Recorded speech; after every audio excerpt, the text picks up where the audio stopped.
Everyone, welcome to తిందాం రా. ఇంట్లో ఏదైనా పూజలు వ్రతాలు చేసినప్పుడు కొబ్బరికాయలు కొడతాం కదా, కొబ్బరి చెక్కలు ఎక్కువ ఉండిపోతాయి. ఆ కొబ్బరి చెక్కలన్నీ ఏమీ వేస్ట్ చేయకుండా జ్యూసీగా ఇలా కొబ్బరి ఉండలు తయారు చేద్దాం. కొబ్బరి ఉండలు ఎలా తయారు చేయాలో చూద్దాం పదండి. మా వీడియోస్ని మీరు తప్పనిసరిగా లైక్ చేయండి, షేర్ చేయండి, సబ్స్క్రైబ్ చేయండి, పక్కన బెల్ ఐకాన్ క్లిక్ చేయండి. ఇక్కడ నేను 6 కొబ్బరి చెక్కలతో చేస్తున్నానండి. 6 కొబ్బరి చెక్కలను ఇలా చిన్న చిన్న ముక్కలుగా కట్ చేసుకున్నాను. ఇలా చిన్న చిన్న ముక్కలుగా కట్ చేసుకోవచ్చు, కొబ్బరి తురుముకునే దాంతో తురుముకున్నా కూడా చాలా బాగుంటుంది. ఇలా ముక్కలుగా కట్ చేసుకున్న ముక్కలన్నీ మిక్సీ జార్లో వేసి ఇలా బరకగా మిక్సీ పెట్టుకుని పక్కన పెట్టుకున్నాను. మిక్సీ పెట్టిన కొబ్బరి తురుముని ఒక బౌల్ నిండా కొలుచుకున్నాను. ఇలా తురుముకున్న కొబ్బరి తురుము ఇక్కడ అవుతే నాకు దగ్గర 2 బౌళ్ళు అయిందండి.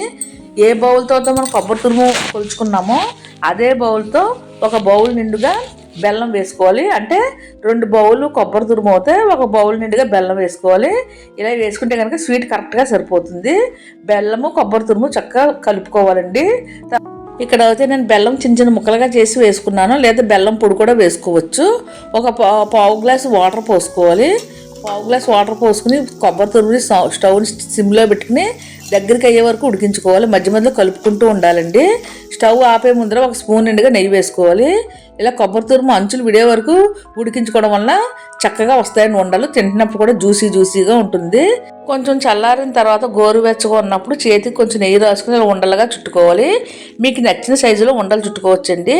ఈ ఉండలన్నీ చల్లారిన తర్వాత ఒక డబ్బాలో స్టోర్ చేసుకుంటే 10 లేక 15 రోజుల పాటు నిల్వ కూడా ఉంటాయి. ఇలా జ్యూసీగా కూడా ఉంటాయండి. ఇలా కొబ్బరి ఉండలన్నీ ఈ విధంగా చేసి పక్కన పెట్టుకోవాలి. మనం కొబ్బరి ఉండలు తింటున్నప్పుడు నోటికి పలుకుగా తగలాలంటే కనుక ఒక 2 లేక 3 స్పూన్లు పంచదార జిమ్ముకుని ఉండలు చుట్టుకుంటే కనుక ఉండలు చాలా టేస్టీగా ఉంటాయి. తింటున్నప్పుడు పలుకుగా తగులుతూ చాలా టేస్టీగా ఉంటుంది. పంచదార మీకు ఇష్టమైతే వేసుకోవచ్చు, లేదా స్కిప్ చేయవచ్చు. కానీ ఇలా పంచదార వేసి ఉండలు చుట్టడం వలన తింటున్నప్పుడు క్రిస్పీగా నోటికి తగులుతూ చాలా రుచిగా ఉంటుంది. మీకు ఇష్టం ఉంటే వేసుకోవచ్చు, లేదా స్కిప్ చేయవచ్చు.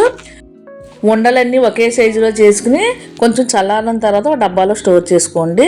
జ్యూసీగా ఈ లడ్డూలు చాలా బాగుంటాయండి.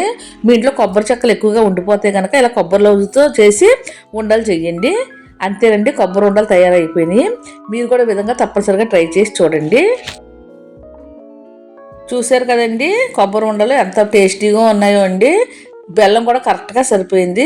ఇక్కడ మీరు 2 గిన్నెలు కొబ్బరి తురుము తీసుకుంటే కనుక ఒక గిన్నె నిండా బెల్లం తురుము వేసుకుంటే కరెక్ట్గా స్వీట్ సరిపోతుంది.